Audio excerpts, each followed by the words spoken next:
From the very beginning of the MCU, they wanted us to know that it's all connected. Now, nearly 30 movies deep, we know they weren't kidding. Quick moments in individual movies sow seeds that come to fruition years later. Streaming shows create ripples we don't feel until the climax of someone else's movie. What we're saying is, it really is all connected. And while Phase 4 is still very much ongoing, we've already had a bunch of moments with seismic consequences, with many more to come. In this video, we're looking at 10 of those events and analyzing their impact. Ever since Peter Parker was first introduced to the Marvel Cinematic Universe way back in Captain America Civil War, the series has been building him up as a major player. The heir to Tony Stark. The first of a new generation of younger Avengers. Someone who can go toe-to-toe with Doctor Strange himself. A hero so famous, everyone in the world knows his real name. And then, at the climax of Spider-Man No Way Home, suddenly, nobody knows who he is anymore. Not even his best friend. Not even his girlfriend. To say that this is a game-changing move is an understatement. Peter Parker has gone from public enemy number one to just another face in the crowd. Sure, he doesn't have the Daily Bugle on his case anymore, but he also suddenly finds himself with no allies in the fight against evil. Something that is surely going to have ramifications, and not just for future Spidey movies. Seriously, Peter, nobody would blame you if you just hung up the onesie and went to college, man. Okay, so Doctor Strange in the Multiverse of Madness isn't out until May, but based purely on trailers and rumors, we are confident that it is going to shake the very foundations of the Marvel Cinematic Universe.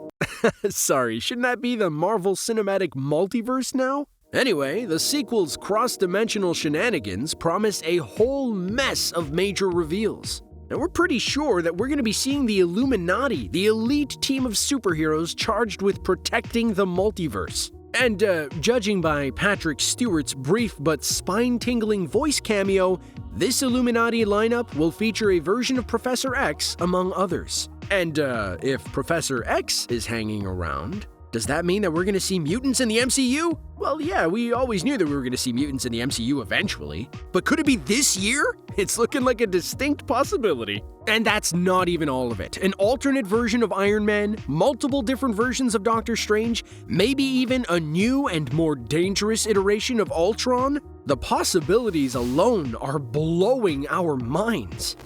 Of course, the big paradigm-shifting Marvel revelations aren't merely confined to the big screen. The House of Ideas is really going all in on the connected continuity. If you skipped Agents of S.H.I.E.L.D. back in the day, it didn't have much impact on your understanding of the movies. But nowadays, if you miss one streaming series, you're in danger of missing crucial setup. Case in point, Loki. The season finale of the God of Mischief's solo show introduced He Who Remains, one of many versions of Kang the Conqueror from throughout the multiverse. The death of He Who Remains at the hands of Loki variant Sylvie caused, well, we think the technical term is a bit of a timey-wimey multiversey mess. The result? Kang's all the way down, baby! We know we'll be seeing at least one version of Nathaniel Richards in Ant-Man Quantumania, while another will no doubt be invading Loki Season 2. And another may even come into conflict with the Fantastic Four. At least there was only one Thanos, huh?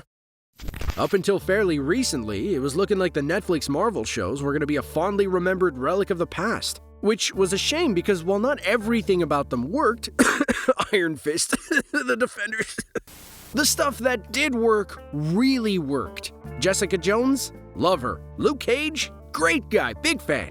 Daredevil and Kingpin? Perfect casting. Which is why it was so great to see Kingpin in the Hawkeye show, and even more excitingly, to see Charlie Cox's Matt Murdock show up for a scene-stealing cameo in Spider-Man No Way Home. Of course, Vincent D'Onofrio's Wilson Fisk is looking pretty deceased for now, but Mr. Murdock is very much alive and confirmed to be reappearing in the future. Not only is this catnip for fans of The Man Without Fear, but could it potentially mean other beloved Netflix leftovers get rebooted in the MCU? I mean, we'd love to see Kristen Ritter's Jessica Jones trading quips with Rocket Raccoon, or witness Luke Cage arm wrestling with the Incredible Hulk, and Iron Fist.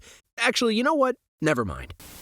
One of the most exciting new characters to be introduced in Phase 4 of the MCU so far is Shang-Chi, the world's greatest martial artist. Not only will he and Katie Chen make fantastic and hilarious additions to the extended Avengers family, but the movie also introduces some pretty powerful trinkets with some pretty interesting links to the cosmos. In one of the movie's post-credits scenes, we see Shang-Chi and Katie discussing the 10 rings with heavy hitters like Bruce Banner and Captain Marvel. Not only is this clear evidence that they're in the big leagues now, but we can also learn that the rings are sending out a signal far off into space. And anybody who knows the comic book lore behind the rings will know that this means the Makluans, a race of fearsome alien dragons tied to the origins of the 10 rings. These guys are bad news, and it seems likely that a future Shang-Chi sequel will see them invade. Also, we're totally going to get Fin Fang Foom. And if you don't know Fin Fang Foom, look him up. Go on, we'll wait. Cast your minds back to TV and to the very first Marvel streaming series of a new era, WandaVision. Feels like a long time ago, huh? What even is linear time anyway? Now, we already know that Wanda Maximoff will play a pivotal role in the Doctor Strange sequel, but it was the events of WandaVision that really set her on that path. Specifically, after holding an entire town psychically hostage as she grieved her 2x dead lover Vision and created a pair of superpowered kids out of thin air. You know, normal, healthy, emotional stuff. Only then did Wanda finally take up the mantle of Scarlet Witch. And we've always known it was going to come eventually, but seeing her don the iconic outfit was a chilling moment. And knowing how incredibly powerful she is, it seems likely that she is going to come into conflict with the other heroes sooner or later. Avengers Endgame had plenty of moments that made fans pump their fists and cheer, a lot of them involving Captain America. But the first Avenger also provoked some of the most emotional reactions to the movie as he hung up his shield and settled down with the love of his life, Peggy Carter. Of course, nobody seriously thought that the figure of Captain America was gone for good, and at the climax of The Falcon and the Winter Soldier, the prophecy was fulfilled. Sam Wilson is the new Captain America. Not just Falcon, but the actual, literal, official Captain America. And he will be returning to headline a Captain America movie. Now, this is obviously a pretty big deal. What will the new Cap's relationship be with the Avengers, whatever form that group takes? He's not the same guy, he doesn't even have the same powers, so will he be acting in more of a support capacity? Does Sam even want to be a leader, or does he just want to do good however he can? Whatever happens, we cannot wait to see how his new identity integrates into the wider MCU. Now, Marvel's animated anthology series, What If, gave us a bunch of cool concepts, including Super Soldier Captain Carter, and Black Panther as Star-Lord. But while these were fun Elseworlds tales, if we're talking about potential ramifications for the wider MCU, we need to look at the villains. In the 8th episode of the show, we see an alternate universe where Ultron managed to take possession of the vibranium body that should have gone to Vision. Ultron then kills the Avengers, nukes the Earth, lasers Thanos in half, and takes the Infinity Stones, becoming an unstoppable being known as Infinity Ultron, who is aware of the multiverse and hungry for conquest. Now, that sounds like a pretty potent threat for the live-action MCU. We would be very surprised if we didn't see that potential fulfilled at some point. And perhaps more importantly, we're not sure who would be powerful enough to stop him. Now, we know No Way Home was months ago and everybody's thinking about Doctor Strange 2 now, but if you'll indulge us, let's travel back to the mists of December of 2021. After meeting 2 other versions of himself, losing his Aunt May, and generally being put through the ringer, Peter Parker fought the Green Goblin while a big purple rift opened in the sky. In that rift, we saw glimpses of several classic Spider-Man villains. Kraven, Scorpion, Rhino, and Black Cat have all been confirmed, though eagle-eyed fans have also reported seeing the silhouettes of Madam Web and Morlun lurking out there in the multiverse. Now, as previously discussed, everyone has forgotten Peter Parker now, so we can't be sure if all those villains are going to come over to his version of Earth. But knowing Marvel, there's gotta be a game plan in place. And if those bad guys can appear, who else might be waiting in the wings, ready to take a shot at poor Spidey? Could we maybe see legendary, font-based villain typeface? The mind boggles. Now, while it has proved to be one of the more divisive entries in the MCU, Eternals certainly introduced a whole bunch of characters, concepts, and threads that will have major ripple effects in the series going forward.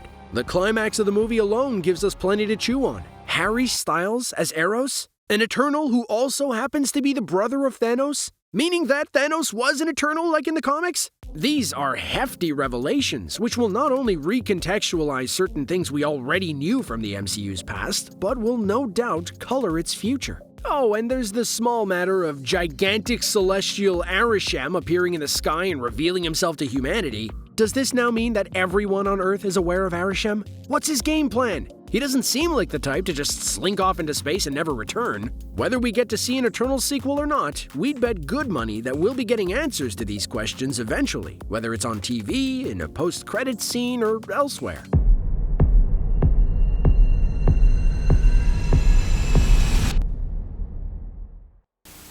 But of course, we can't finish this video without talking about the elephant in the room. The most important new character to be introduced in Phase 4 so far, the hero who changes everything. Lucky the pizza dog. Move over, Doctor Strange. The multiverse is in good hands. Well, pause.